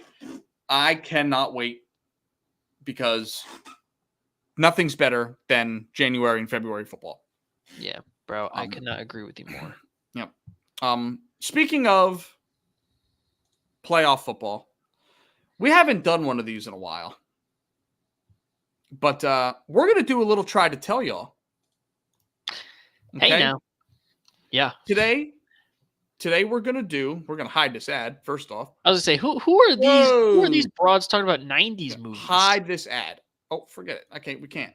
But NFL playoff passing leaders in their careers, I believe we have the top 25 here. We have 4 minutes to get it done. Okay? Okay. So I say we jump right into it. I'm with that. And get some of the easy ones out of the way fast, huh? Yep, I'm with you there. Like, all right, let's go. Like Tom Brady, Peyton Manning, Ben Roethlisberger. Packers, Rodgers. That's Rodgers. Oh. Favre is on there as well, though, right underneath him. And Joe Montana. Drew Brees. Yep, Brees. Broncos. Would that be Elway? Yep. Dan Marino. Chiefs 4,000. That's Mahomes already. Rams, Cardinals. That's Kurt Warner. Jim Kelly. Not Allen. Kelly. Yep. Cowboys probably Aikman, right? Yep. Another Steeler. Bradshaw. Yep. Wilson. Eagles. McNabb. Yeah. Okay. McNabb climbing up the ranks. Niners. Young. Yeah.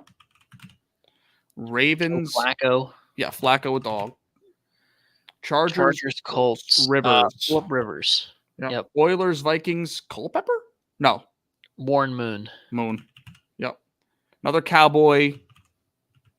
Staubach. Could be Staubach. Yep. Roger Staubach. Seahawks, Titans, Colts. Ooh, that's a tough Matt one. Hasselbeck? I don't know about that. Wow. Yep. Good pull. How about that pull? Falcons, Matt Matt Ryan. Ryan. And last one, Ken Stabler. Bro. Do we know something or do we know something? I think we know something. Yeah. That's kind of nuts. The Flacco pull, I mean the Hasselback pull, the Stabler pull. It's pretty elite. Yeah. Yep. This was kind of a gimme list if I had to guess. There's look on another playlist. Yeah, let's here. see what else we got here. Let's see what else we got. Let's go 'Cause back that to was the that was a little baby one, you know what I'm saying? playoff sack leaders. No. I don't know what QB Minefields are. playoff wins. In the tooth from 2000, 2009. No. That Let's could be an see. interesting one. NFL teams by last 5 playoff games. Can you name the NFL teams from the results of their last? Oh, this could be fun. That one could be fun. The one above it also could be fun. Can you remember if the winning teams in the following miracle playoff games won or lost their playoff game? I feel like this one more. All right, let's do it. Or what do you prefer? You choose. Pick the last 5 one. See what All right. that one looks like. Yeah, let's see. And, So we've got it's one of these where you have to like type in the name. oh, now go to the other one. Okay. Let's see. The week after. Oh, it's the same one. No, this one's got pictures. Oh, okay. Yeah, let's hit a little zoom out so I can get everything here. All right. So we've got 1967 NFL Championship, the Ice Bowl. You gotta hit play quiz though. Yeah, I know. So can you remember if the winning teams win Yeah, in the next game? their Okay. following game. So the Packers won here. Did they win the next game? Yes. Super Bowl 1. Okay. I think how do I answer that? How do I answer that? Win? Oh, W or L. Okay. Okay. The Immaculate Reception in 72. This is in the divisional round. Did they win the Super Bowl this year? No. No? I think the Dolphins won it that year. Very good. Yep. Undefeated Dolphins. Very good. The Sea of Hands. Ken Stabler throws an 8-yard touchdown to Clarence Davis, who was between 3 Dolphins, Raiders 28-26. What? Stabler never won a Super Bowl with them, right? He did. He did. I'm gonna say yes.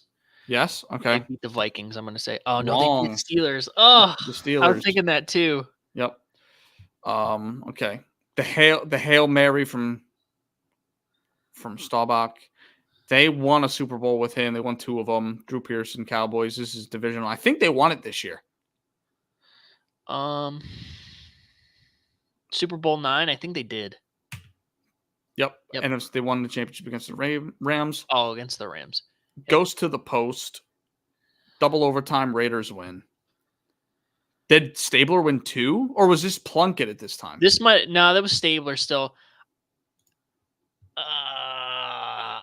I want to say 77. Well, we were wrong about the first one, right? It might have been this one. But Okay. I don't think they did. No, they didn't. Well, That's right. To the Broncos. That's what I was thinking. this is Oh. This was a win. They won the Super Bowl. Yeah, they won. They won this one. Because Montana was 4-0. Yep. That was a win. Mm-hmm. The drive, that was a loss. They lost to the Giants. That was a loss. Yep. Very good. The The fumble. they lost Yeah. to the Niners. L. The Redskins. Yep. The AFC AFC wild card. The biggest comeback in history. No, I don't think so. Yes, they did. Because They went to did? the Super Bowl that year. Okay. All right. Tough game. Terrell Owens holding a 25-yard touchdown from Steve Young. Did Steve Young go undefeated in the Super Bowls in his No, runs? he only went to 1. Oh, yeah. I'm gonna say no, All right. but You know this history more than I do. I don't Oh, wait. know. L. Very good. Lost to the Falcons. Falcons, that's right. 98. 99. Music City Miracle. Yes, they went to the Super Bowl that year. Okay. This is the wild card. So, yeah. Tuck rule. Yeah, they won the Super Bowl this year. Yep, that's a win. W. Gotta hurry up. We got a minute left. 2003 Nope. divisional. They lost to the Panthers. That's a no. Yep, very good. That's a no. They lost Yep, that's a no. to the I forget who the Patriots. Right. AFC divisional with the Mile High Miracle. The Mile High Miracle. yes, Yeah, they won the Super Bowl that year. They won the year. Yep. 2017. Absolutely not. I knew this was gonna be in there. Absolutely not. Yep. 88% over 67. So the only one we got wrong. 2 wrong. Were both the Raiders ones.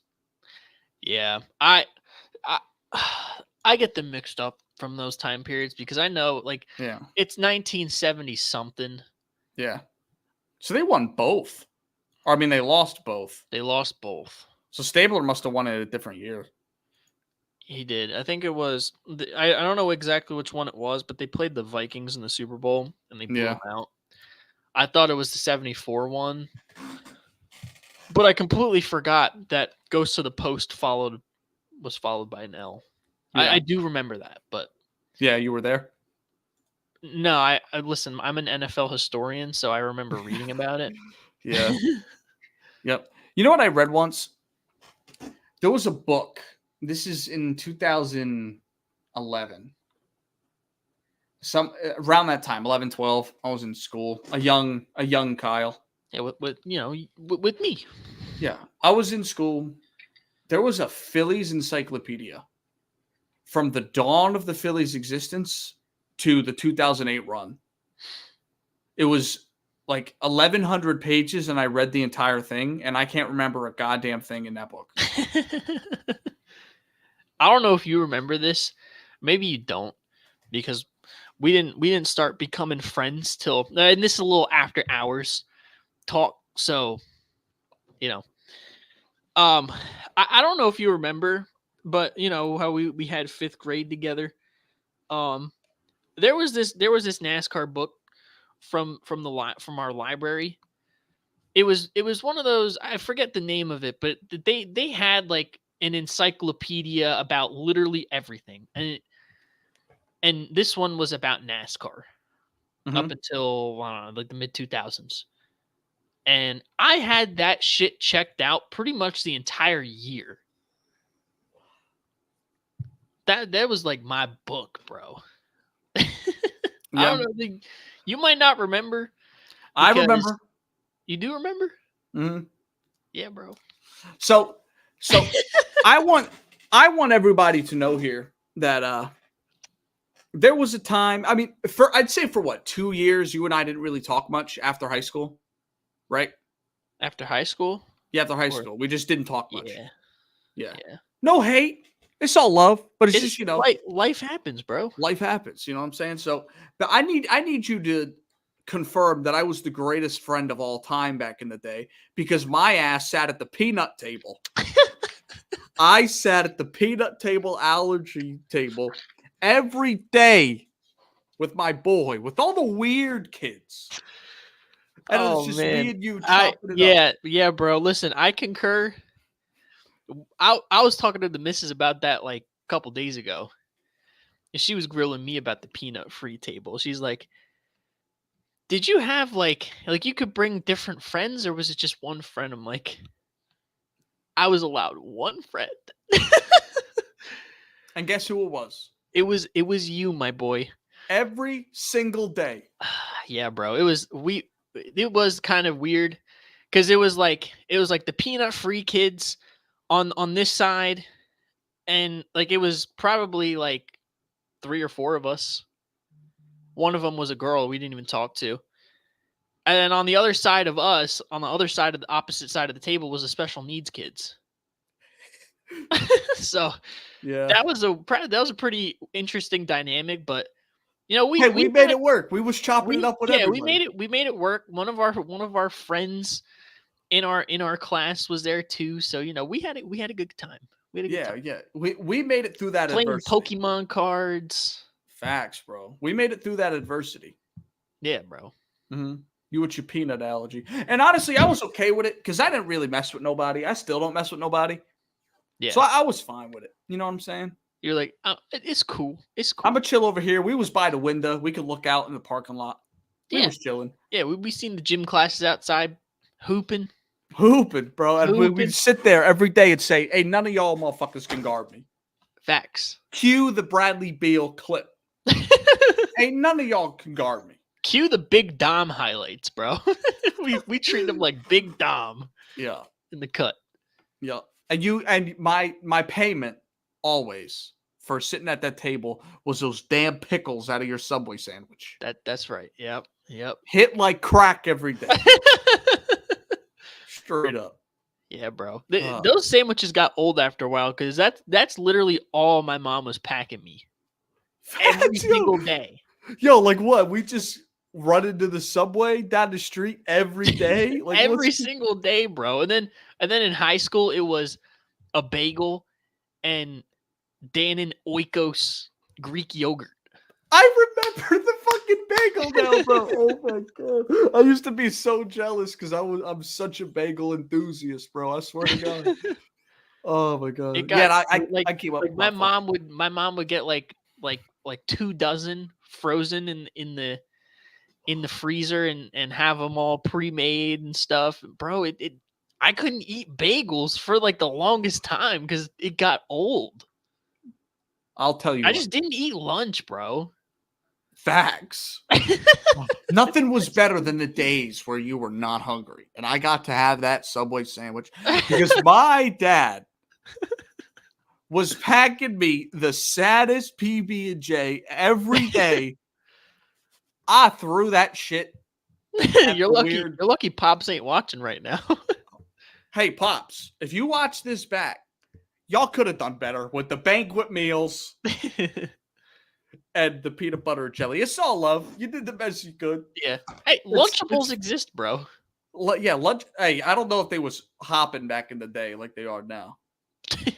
I don't know. You know what I'm saying? Like all the kids nowadays don't remember the banquet meals. You feel me? Yeah, I don't.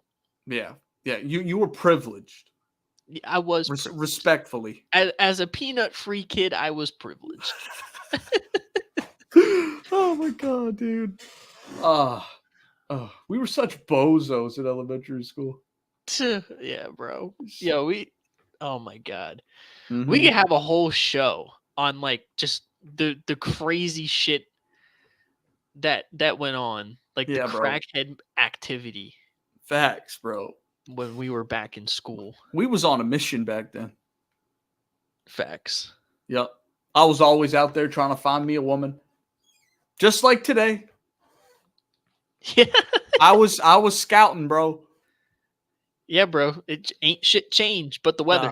Yeah, ain't shit changed but the weather. The weather. Couple presidencies and the weather. That's all. Couple presidents. Couple of quarterbacks for the New York Jets. Yeah, and the Eagles. Yep. Yeah. 10 losing seasons later, here we are. Same damn spot. Shit. I'm still fishing, bro. I ain't caught nothing. He just sitting out there to pass the time. It's cool. The time. I'm just enjoying the sun. Just getting a nice little farmer's tan. Facts. Drinking a couple cold ones. Yeah, dude. Listen. This was a great show. Make sure you all like, comment, subscribe, do all those things. And if you're watching this video back, post it on YouTube. We go live every week at 8 p.m. Thursdays to do this show. So if you ever want to hop in with us live, we'll bring you into the show occasionally. We'll talk some ball. Please feel free to do that because we'd love to have these a little bit more popping when we're live because it just makes for a more entertaining show for you guys and for us as well. So again, make sure you like, comment, subscribe, put the post notices on so you don't miss an upload. Thank you for liking all the shorts and all the love we've been getting. We've had an influx of subscribers over the last month. We really appreciate it. It's all love. Make sure you tell a friend to tell a friend. Whether you're on a boat or a bus or a plane, you can get Day One podcast content anywhere you're at. So don't be a bitch. Listen, you can be at the peanut-free table. You're still going to get Day One content. You can... Film is downloadable. Okay? You don't need internet. Just stop by your buddy's crib, say, hey, I got to download this video onto my phone. Okay, come on over. And go back Go back to the crib. No internet. You know what I mean? You're in a Christian household. They don't have Wi-Fi. You live in the Amish. It's cool. Yeah, We get it's it. cool. You get a download right there. All right. So make sure you guys are paying attention. You're locked in because we ain't going nowhere and football's still yet to be played. So with that being said, I'm Kyle. That's Anthony. Catch y'all later. Peace.